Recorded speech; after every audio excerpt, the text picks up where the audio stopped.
นางหมอสวยปวดหัวใจอายเจ็บช่วงใน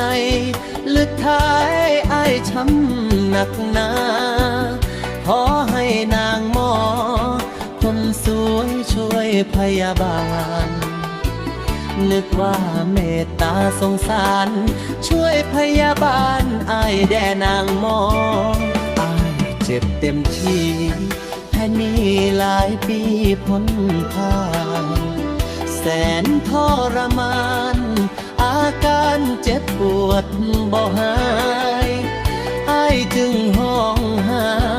นางหมอสวยปัวแพ้ให้หากแพ้หัวใจ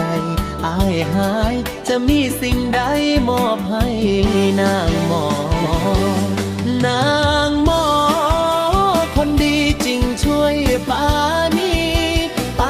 อายแด่นางหมอบ่มีภัยแล้วที่อายจะคิดตั้งต่อนอกจากผู้ที่เป็นหมอบ่สวยแล้วก็มนมองช่วยเถิดนางหวานอายขอห้องคำสุดท้ายบ่ช่วยคงตายแค่ใจต้องเปื่อยเป็นน้องถ้าปัวอายได้หัวใจขอมอบให้น้องหัวใจอายทั้งสี่ห้องให้นางหมอทองไปจน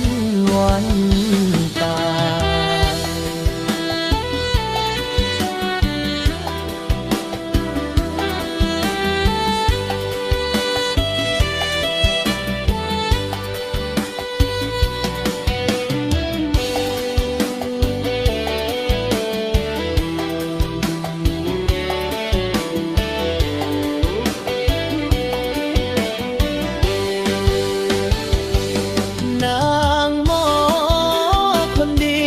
ช่วยปานี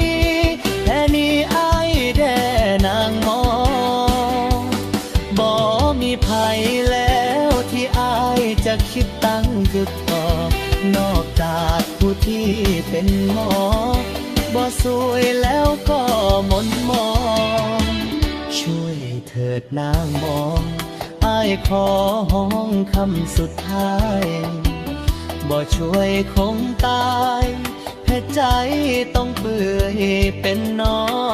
งถ้าปัวอายได้หัวใจขอมอบให้น้องหัวใจอายทั้งสี่ห้องให้นางหมอคองไปจนวัน